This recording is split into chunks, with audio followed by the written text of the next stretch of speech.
ಎಲ್ಲರಿಗೂ ನಮಸ್ಕಾರ. ನಾನು ನಿಮ್ಮ ಮಲ್ಲೇಶ್ ಜೆ ರೇಷ್ಮೆ ರಾಜಾ ಯೂಟ್ಯೂಬ್ ಚಾನಲ್ಗೆ ಸ್ವಾಗತ.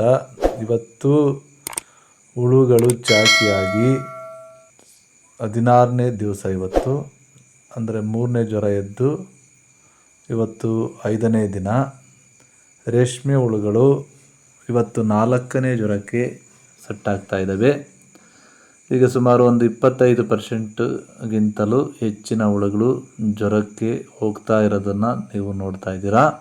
ಇದು 4ನೇ ಜ್ವರ, ಕೊನೆಯದಾಗಿರ್ತಕ್ಕಂಥ ಒಂದು ಜ್ವರಕ್ಕೆ ಹೋಗ್ತಕ್ಕಂಥದ್ದು. ನಾವು ಜ್ವರ ಅಂತ ಹೇಳಿದ್ರೆ ಹುಳುಗಳು ರೇಷ್ಮೆ ಸೊಪ್ಪನ್ನು ತಿನ್ನುವುದನ್ನು ಬಿಟ್ಟು ಇಡೀ ದೇಹದ ಎಲ್ಲ ಪೊರೆಯನ್ನು ಕಡಿತಕ್ಕಂಥದ್ದಕ್ಕೆ ನಾವು ಜ್ವರ ಅಂತ ಹೇಳ್ತಕ್ಕಂಥದ್ದು. ಈ 4ನೇ ಜ್ವರಕ್ಕೆ ಮೂರನೇ ಜ್ವರದಿಂದ ಎದ್ದು ಸುಮಾರು 4ರಿಂದ 4.5 ದಿನ ಮೇಯ್ದಾದ ಮೇಲೆ ಹುಳುಗಳು ಜ್ವರಕ್ಕೆ ಹೋಗುವಂತಹದ್ದು. ಸುಮಾರು ಈ ಜ್ವರದಲ್ಲಿ 4ನೇ ಜ್ವರದಲ್ಲಿ ಸುಮಾರು 48 ಗಂಟೆಗಳ ಕಾಲ ಹುಳುಗಳು ಜ್ವರದಲ್ಲಿರ್ತವೆ. ಸುಮಾರು 2 ದಿವಸ ಜ್ವರದಲ್ಲಿರ್ತವೆ. ರೇಷ್ಮೆ ಹುಳ ತುಂಬ ವಾತಾವರಣದ ಮೇಲೆ ಡಿಪೆಂಡ್ ಆಗಿರ್ತಕ್ಕಂಥದ್ದು. ಶೈತ್ಯಾಂಶ ಇದ್ದಂಥ ಸಂದರ್ಭದಲ್ಲಿ ಸ್ವಲ್ಪ ಲೇಟ್ ಆಗ್ಬೋದು. ಉಷ್ಣಾಂಶ ಜಾಸ್ತಿ ಇದ್ದಂಥ ಸಂದರ್ಭದಲ್ಲಿ ಬೇಗನೆ ಜ್ವರದಿಂದ ರಿಸೀವ್ ಆಗ್ತಕ್ಕಂಥ ಅವಕಾಶ ಇರುತ್ತೆ. ಆದ್ದರಿಂದ ನಾವು ಜ್ವರಕ್ಕೆ ಸೆಟ್ ಮಾಡೋಂಥ ಸಮಯದಲ್ಲಿ ಸುಮಾರು 95% ಹುಳುಗಳು ಜ್ವರಕ್ಕೆ ಹೋಗೋವರೆಗೆ ಅವಿಗೆ ಬೇಕಾಗಿರ್ತಕ್ಕಂಥ ಸೊಪ್ಪನ್ನು ನಾವು ಒದಗಿಸ್ಕೊಡ್ಬೇಕು.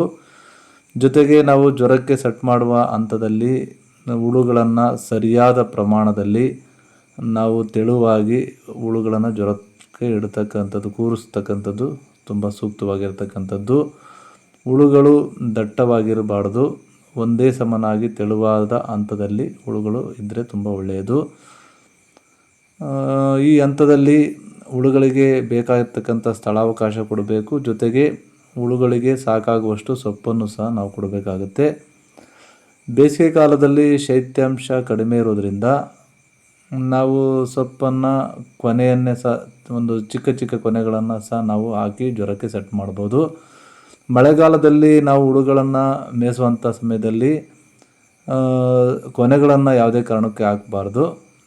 ಅವಕ್ಕೆ ಕೊನೆಗಳನ್ನು ಹಾಕಿದ್ರೆ ಬೆಡ್ಡಲ್ಲಿ ತೇವಾಂಶ ಇರೋದ್ರಿಂದ ಸೊಪ್ಪು ಹಾಗೆ ಉಳಿಯೋದ್ರಿಂದ ತೇವಾಂಶ ಹೆಚ್ಚಾಗಿ ಬೆಡ್ಡಲ್ಲಿ ಇರುತ್ತೆ. ಆದ್ದರಿಂದ ಸೊಪ್ಪನ್ನು ಕೊನೆಯನ್ನು ತಂದು ಎಲೆಗಳನ್ನು ಬಿಡಿಸಿ ಹೆಚ್ಚಾಗ್ತಕ್ಕಂಥದ್ದನ್ನು ನಾವು ಮಳೆಗಾಲದಲ್ಲಿ ಮಾಡಬೇಕಾಗುತ್ತೆ. ಆದರೆ ಬೇಸಿಗೆ ಕಾಲದಲ್ಲಿ ನಾವು ಹೆಚ್ಚಾಕಿದ್ರೆ ಹ್ಯುಮಿಡಿಟಿ ಕಡಿಮೆ ಇರೋದ್ರಿಂದ ಸೊಪ್ಪು ಬೇಗ ಬಾಡಿ ಹೋಗಿ ಹುಳುಗಳು ತಿನ್ನೋದ್ರೊಳಗೆ ಸೊಪ್ಪು ಬಾಡಿ ಹೋಗಿಬಿಡುತ್ತೆ. ಆ ದೃಷ್ಟಿಯಿಂದ ನಾವು ಕೊನೆಗಳನ್ನೇ ಚಿಕ್ಕ ಚಿಕ್ಕ ಕೊನೆಗಳನ್ನು ಹಾಕ್ತಕ್ಕಂಥದ್ದು ತುಂಬ ಅಂದರೆ ಹುಳುಗಳಿಗೆ ಅಷ್ಟಾಗಿ ಭಾರವಾಗದೇ ಇರತಕ್ಕಂಥ ಕೊನೆಗಳನ್ನು ಹಾಕ್ತಕ್ಕಂಥದ್ದು ತುಂಬ ಒಳ್ಳೆಯದು. ನಾವು ಈ ಎಲ್ಲ ಹುಳುಗಳು ಜ್ವರಕ್ಕೆ ಹೋಗೋವರೆಗೂ ಸೊಪ್ಪನ್ನು ಹಾಕಬೇಕಾಗುತ್ತೆ. ನೀವು ನೋಡ್ತಾ ಇದ್ದೀರಾ, ನಾವು ತೆಳುವಾಗಿ ಸೊಪ್ಪನ್ನು ಕೊಟ್ಟಿದ್ದೀವಿ. ಅರ್ಧಕ್ಕಿಂತಲೂ ಹೆಚ್ಚಾಗಿ ಹುಳುಗಳು ಜ್ವರಕ್ಕೆ ಹೋಗಿದ್ದಾವೆ. ಅದರಿಂದ ಸೊಪ್ಪನ್ನು ತೆಳುವಾಗಿ ಹುಳುಗಳಿಗೆ ಚಿಕ್ಕ ಕೊನೆಗಳನ್ನು ಕೊಟ್ಟಿದ್ದೀವಿ. ನಾವು ಎಲ್ಲ ಕಾಲದಲ್ಲೂ ಸಹ ಒಂದೇ ಥರನೇ ನಾವು ಹುಳುಗಳನ್ನು ಮೇಯಿಸೋದಕ್ಕಾಗಲ್ಲ. ಆಯಾ ಕಾಲಕ್ಕೆ ತಕ್ಕಂತೆ ನಾವು ಹುಳುಗಳನ್ನು ಸಾಕಣೆ ಮಾಡಬೇಕಾಗುತ್ತೆ.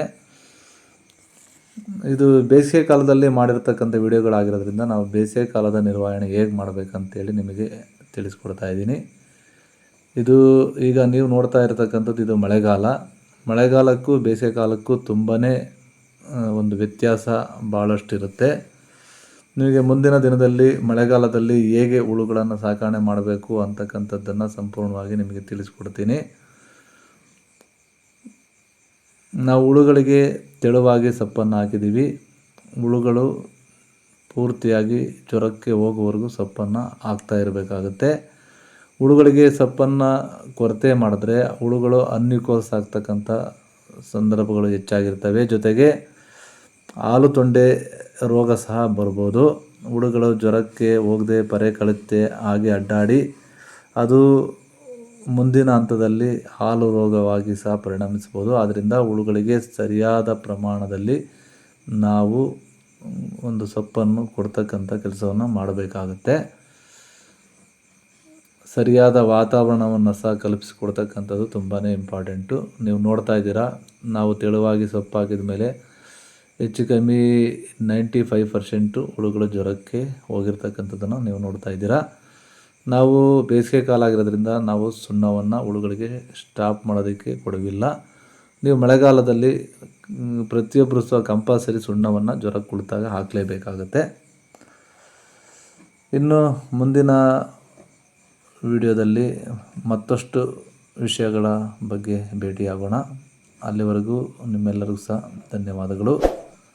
ಎಲ್ಲರೂ ಸಹ ವಿಡಿಯೋವನ್ನು ಶೇರ್ ಮಾಡಿ, ಜೊತೆಗೆ ನಿಮ್ಮದೇನೇ ವಿಚಾರಗಳಿದ್ದರೂ ಸಹ ಕಮೆಂಟ್ ಮಾಡಿ, ಜೊತೆಗೆ ನಿಮ್ಮ ಸ್ನೇಹಿತರಿಗೆ ಶೇರ್ ಮಾಡೋದ್ರಿಂದ ಅವ್ರಿಗೂ ಸಹ ತುಂಬಾ ಹೆಲ್ಪ್ ಆಗುತ್ತೆ ಅಂತೇಳಿ ಹೇಳ್ತಾ, 4ನೇ ಜ್ವರಕ್ಕೆ ಹುಳುಗಳನ್ನು ಹೇಗೆ ಸೆಟ್ ಮಾಡಬೇಕು ಅಂತಕ್ಕಂಥ ಸಂಪೂರ್ಣ ಮಾಹಿತಿಯನ್ನು ನೀವು ತಿಳಿದುಕೊಂಡಿದ್ದೀರಾ ಅಂತೇಳಿ ಭಾವಿಸ್ತಾ ಮತ್ತೊಂದು ವಿಡಿಯೋದಲ್ಲಿ ಭೇಟಿಯಾಗೋಣ. ವಿಡಿಯೋ ನೋಡಿದ ನಿಮ್ಮೆಲ್ಲರಿಗೂ ಸಹ ಧನ್ಯವಾದಗಳು.